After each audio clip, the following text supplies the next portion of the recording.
അഭിനയൊക്കെ ഉണ്ടായിരുന്നു.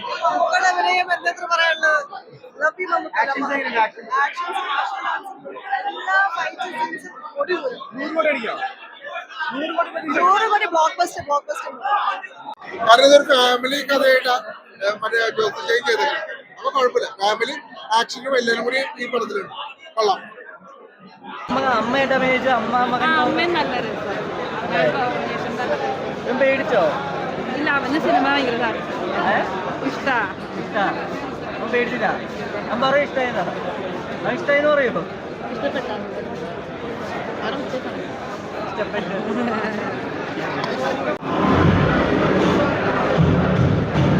ടർബോ കണ്ടിറങ്ങി തീർച്ചയായിട്ടും മമ്മൂക്കയുടെ സ്റ്റണ്ട് കാണാൻ തന്നെയാണ് വന്നത്. അത് വൈശാഖ് എന്ന് പറഞ്ഞ ഡയറക്ടറിൻ്റെ ഒരു സംവിധാനവും പിന്നെ മിഥുൻ മാനുവൽ തോമസ് അദ്ദേഹത്തിൻ്റെ ഒപ്പം ചേരുമ്പോൾ ഇവർ 3 പേരും ചേർന്നപ്പോൾ മമ്മൂക്ക ചേർന്നപ്പോൾ തീർച്ചയായിട്ടും തിയേറ്ററിൽ ഒരു പൂരപ്പറമ്പ് തന്നെയായിരുന്നു, ഇടിയുടെ ഒരു മേളം തന്നെയായിരുന്നു.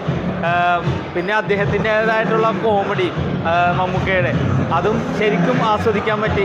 തീർച്ചയായിട്ടും ഫാമിലിയായിട്ട് കാണാൻ പറ്റിയ ഒരു നല്ലൊരു ചിത്രമാണ് ടർബോ. ബിന്ദു പണിക്കർ ചേച്ചി, അതേപോലെ തന്നെ രാജ് പി ഷെട്ടി, തീർച്ചയായിട്ടും വില്ലൻ വേഷം അദ്ദേഹത്തിൻ്റെ കയ്യിൽ ഭദ്രമാണ്. പിന്നെ അതേപോലെ ശബരി, അങ്ങനെ ഒരുപാട് ആർട്ടിസ്റ്റുകളുണ്ട്, സുനിൽ, ഒരുപാട് ആർട്ടിസ്റ്റുകളുണ്ട്. അവരെല്ലാവരും ഓരോ റോള് ഭംഗിയാക്കിയിട്ടുണ്ട്. തീർച്ചയായിട്ടും തിയേറ്ററിൽ നമുക്ക് ആ സ്റ്റണ്ടിൻ്റെ ഒരു ഓളം തന്നെ കിട്ടും എന്നുള്ള കാര്യത്തിൽ ഒട്ടും ഡൗട്ടില്ല. ധൈര്യസമയത്ത് ടിക്കറ്റ് എടുക്കാം. ഫൈറ്റ് അതാ പറഞ്ഞത്, തിയേറ്ററിൽ ഫൈറ്റ് നമുക്ക് കണ്ട് ആസ്വദിക്കാൻ പറ്റിയ നല്ലൊരു ഇതാണ് നമുക്ക് എൻ്റർടൈൻമെൻറ്റ് കിട്ടിയതാണ്.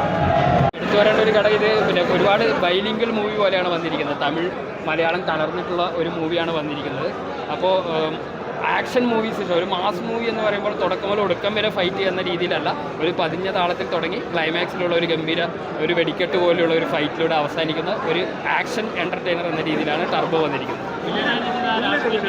വില്ലൻ രാജ്ബി ഷെട്ടി അദ്ദേഹത്തിന്, കാരണം നമുക്കിപ്പോൾ ഒരു വില്ലനാവാൻ വേണ്ടി പടുകൂറ്റൻ ശരീരമോ ഒരു വലിയ കോസ്റ്റ്യൂമോ ഒന്നും വേണ്ടെന്ന് തോന്നി. പിന്നെ ഏറ്റവും ഒഴിവാക്കാവുന്ന ഘടകങ്ങളെന്ന് പറഞ്ഞാൽ ഈ വില്ലന്മാർക്ക്, ചില വില്ലന്മാർക്ക് അതിനകത്ത് കൊടുത്തിരിക്കുന്ന ഒരു സൗണ്ട് ഓവറാണ് ഭയങ്കര കനത്തിലുള്ള. പണ്ട് നമ്മൾ മുസാഫിർ എന്നൊക്കെ കേട്ടവർ ആ ഒരു വോയിസ് ഓവർ ഒരുപാട് പ്രാവശ്യം കേൾക്കുമ്പോൾ ഒരു ആ മെയിൻ വില്ലനായിട്ട് വന്ന ഒരു പുള്ളി അത്ര ഒരു സെറ്റായില്ല. പക്ഷേ രാജ്ബി ഷെട്ടിയുടെ റോൾ എന്ന് പറഞ്ഞാൽ ക്ലാസ് ആയിട്ടുള്ള ഒരു വില്ലനാണ്. കാരണം ഇയാൾ അൺബീറ്റബിൾ ആണ്, ഇയാൾ അങ്ങനെ പെട്ടെന്ന് പിടിക്കാൻ പറ്റില്ല എന്ന രീതിയിലുള്ള ഒരു വില്ലൻ ക്യാരക്ടർ രാജ്ബി ഷെട്ടി കൊണ്ടുവന്നിട്ടുണ്ട്.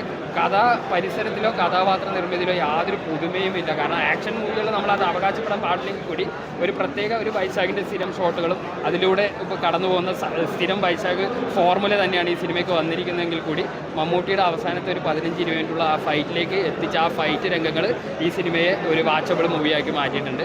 സെക്കൻഡ് ഒരു പാർട്ടിൽ ഇതിൽ കൂടുതൽ ആക്ഷനും പൊടിവാർന്ന ആക്ഷനും പ്രതീക്ഷിക്കുന്നു.